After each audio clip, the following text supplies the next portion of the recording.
Students, welcome to MGT 101 lecture number 17. Depreciation. Depreciation के बारे में आपको पता होगा, हमने पीछे भी पढ़ा था. Depreciation क्या थी कि कोई भी एसेट्स को हम अगर यूज करते रहते हैं with the passage of time, जिसकी उसकी लिमिट होती है, उसके बाद वो क्या करती रहती है, उसकी वैल्यू में कमी आती रहती है. मैंने मिसाल दी थी, फॉर एग्जांपल मशीनरी है, तो मशीनरी में बिजनेस के अंदर लेकर आया हूँ, तो मशीनरी मेरी क्या चीज है, फिक्स एसेट है.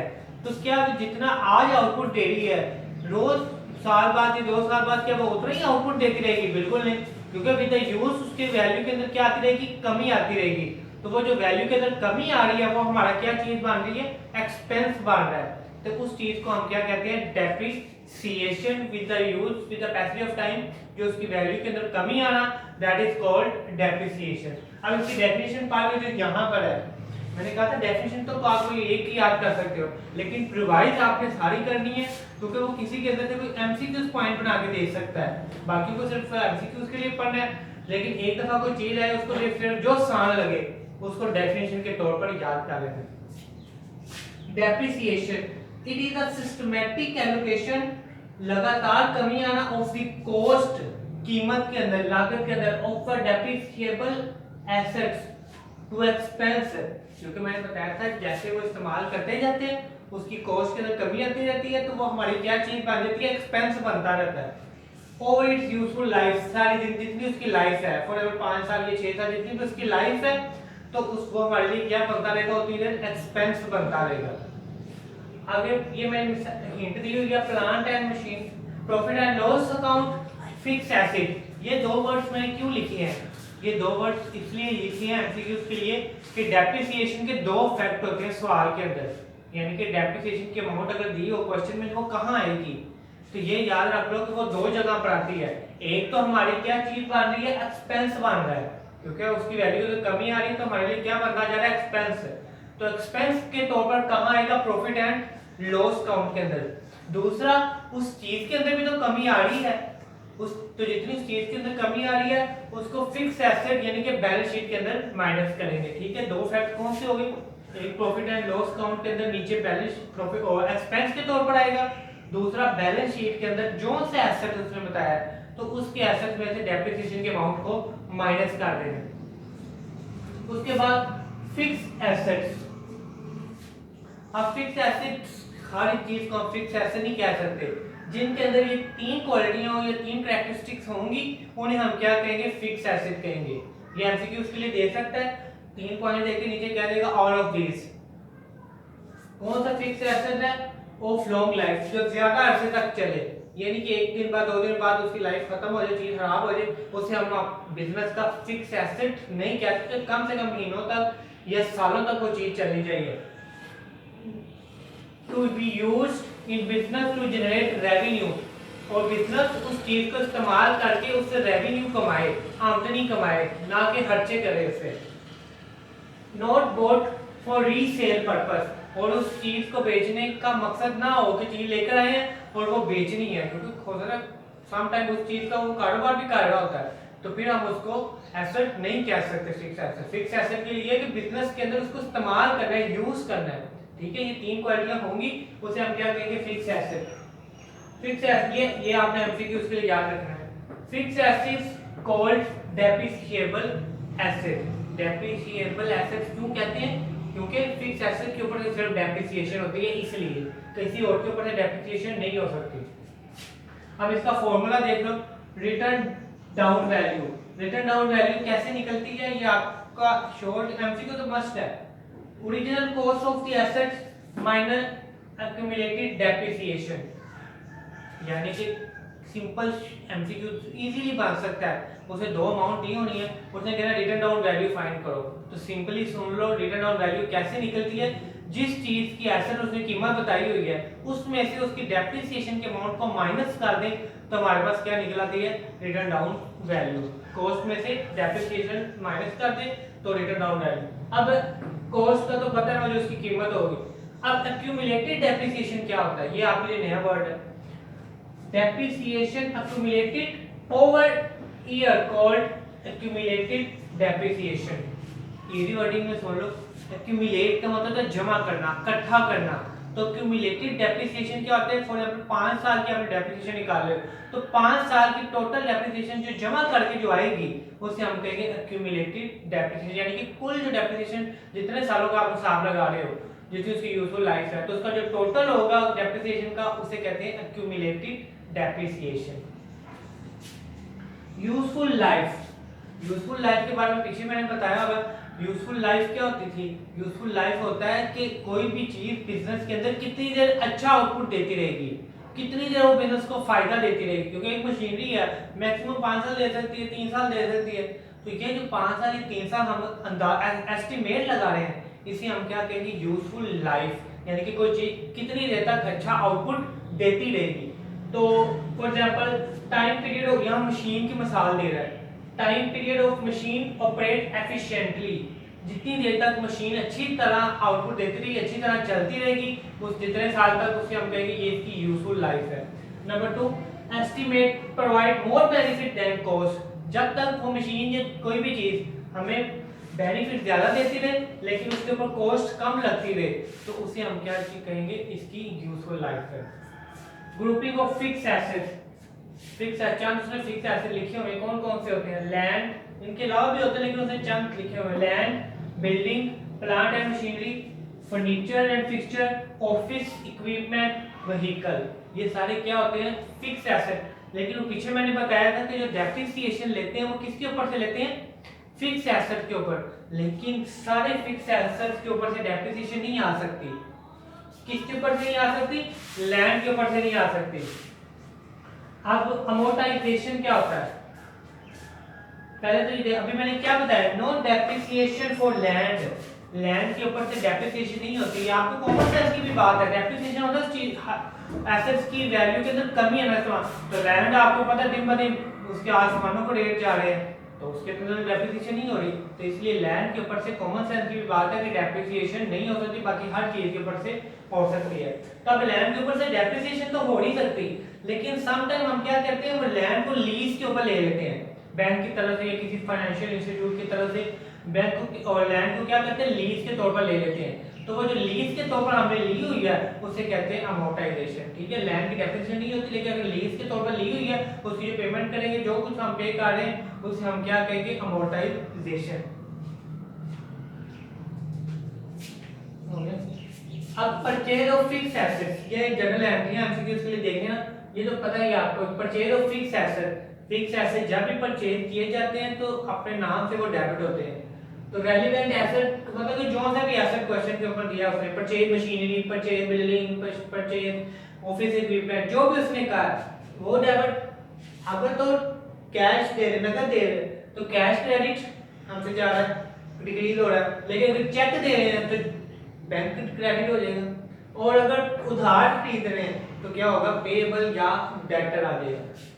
फॉर डेप्रिसिएशन, अगर चीज की डेप्रिसिएशन हो गई तो डेप्रिसिएशन मैंने पहले बताया था, डेप्रिसिएशन हमारी क्या चीज होती है?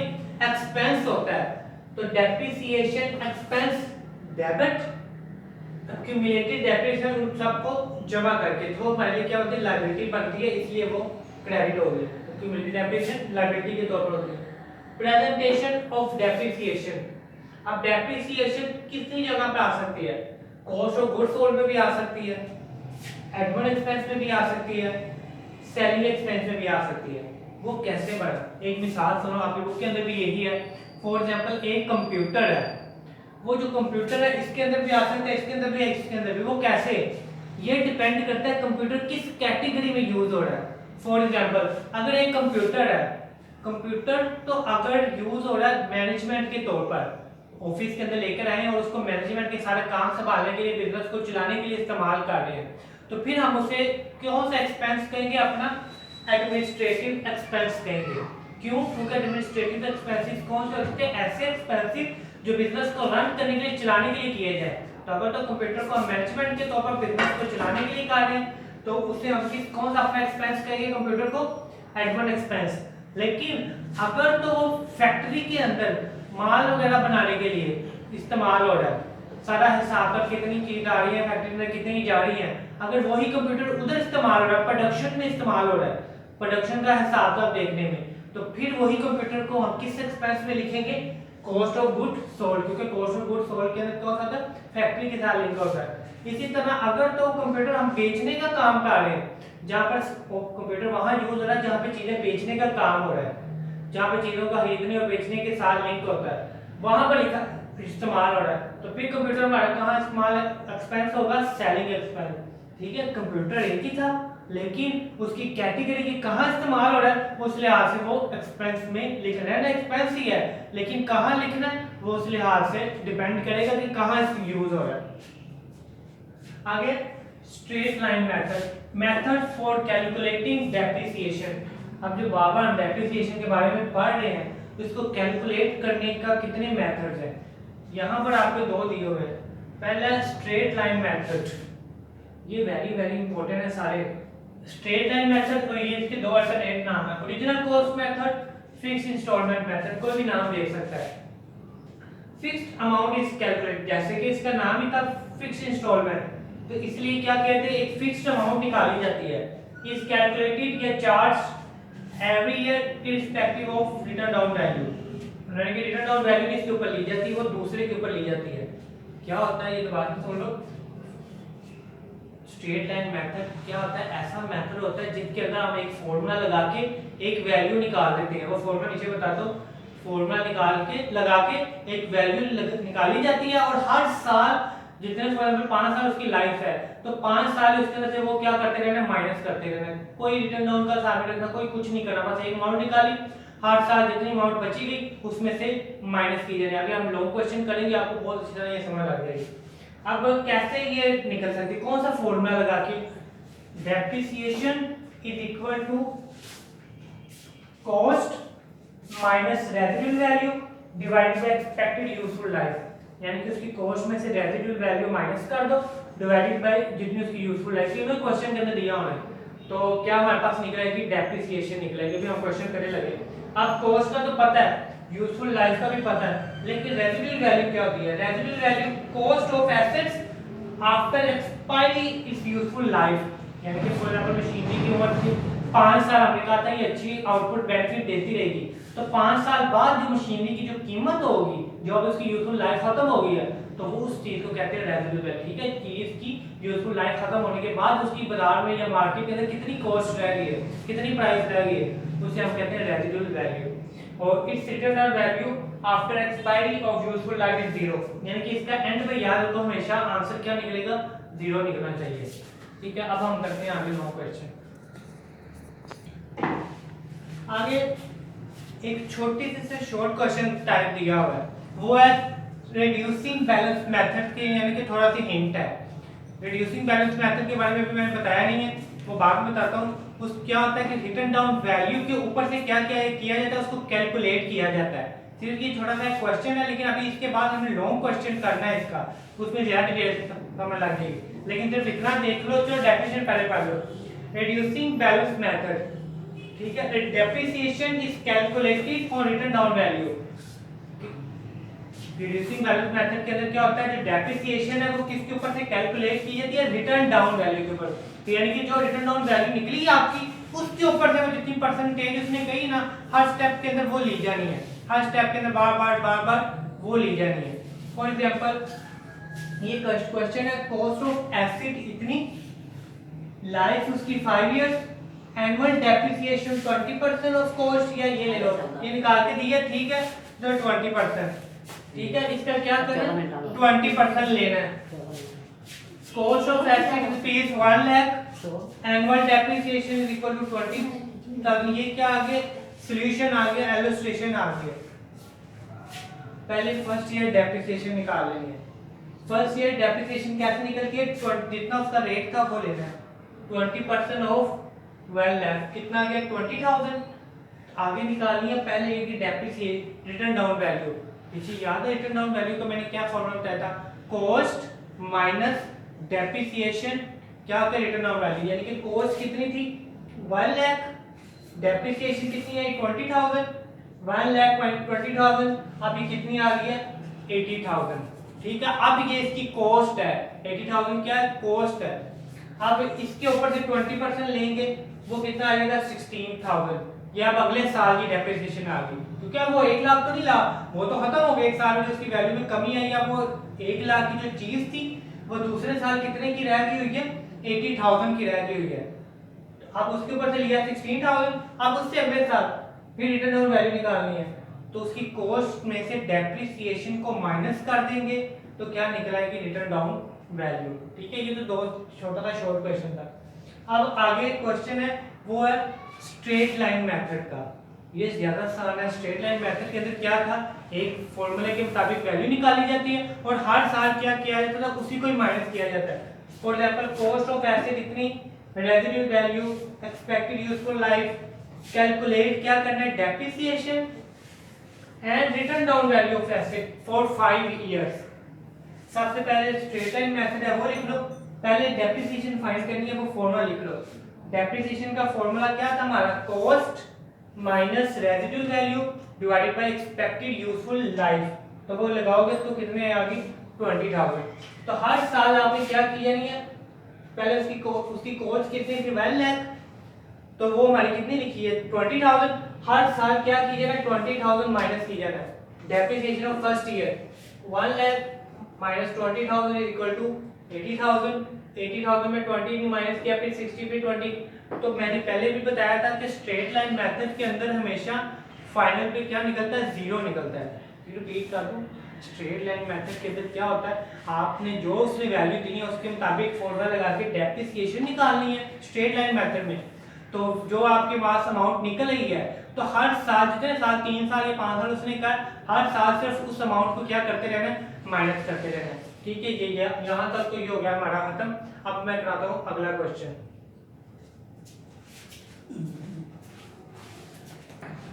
Cost of an asset is equal to 1 lakh, expected life 5 year, depreciation 20%।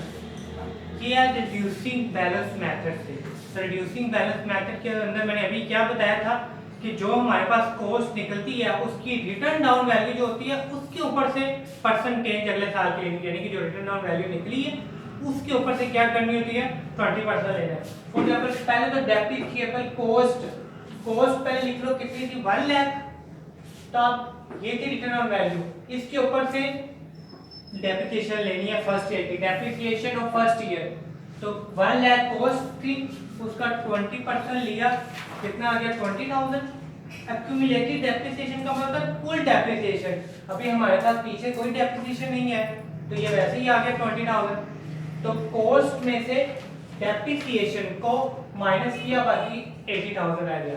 अब ये हमारे पास कॉस्ट आई है, अब वो कॉस्ट खत्म हो गई, अब कॉस्ट ये रह गई, क्योंकि वो तो वैल्यू में कमी आ गई, खत्म हो गया अगले साल। तब इसके ऊपर से 80,000 के ऊपर 20% लेंगे, तो वो कितना आएगा, 16,000। ये होगी डेप्रिसिएशन एक्यूमुलेटेड, पहले 20,000 थी, अब कितनी डेप्रिसिएशन हो गई है, 16,000। दोनों को प्लस किया तो 36,000। फिर कॉस्ट में से डेप्रिसिएशन माइनस की तो रिटर्न ऑन वैल्यू निकले। फिर इसके ऊपर से थर्ड ईयर में फिर ऐसे लेना, इस तरह ये करते रहना सारा प्रोसेस, 20% लेते रहना। तो पीछे में भी देखा था स्ट्रेट लाइन मेथड के अंदर हमने कि उसके जो 5 ईयर के बाद क्या निकला था, लास्ट पे जीरो निकली थी रिटर्न ऑन वैल्यू, लेकिन इसके ऊपर क्या जीरो नहीं निकली। तो इसलिए कुछ कहते हैं कि जी रिड्यूसिंग बैलेंस वाला मेथड जो है ना वो ज्यादा बेटर है, लेकिन ये तो सिर्फ अपनी पॉलिसी के ऊपर डिपेंड करता है। लेकिन दोनों ही बहुत इफेक्टिव है, दोनों में कोई इतना फर्क नहीं है, लेकिन ये उससे थोड़ा सा बेहतर है। अगर वो पेपर में क्वेश्चन पूछे which method is better do you think, तो आप बस आपने कह देंगे कि ये मुझे ज्यादा अच्छा लगता है, वैसे दोनों ही अच्छी हैं। इस तरह आप अपनी वर्डिंग के अंदर उसको एक्सप्लेन कर सकते हो। ठीक है, ये यहाँ तक तो लेक्चर थोड़ा लेंथी था, लेकिन इंपॉर्टेंट था इसलिए मैंने थोड़ा लेंथी किया। लेकिन अगर आपको फिर भी कोई प्रॉब्लम हो तो या तो आप कमेंट्स में पूछ सकते हैं या फिर जीमेल पे zubair@gmail.com में आप पूछ सकते हैं। Thank you.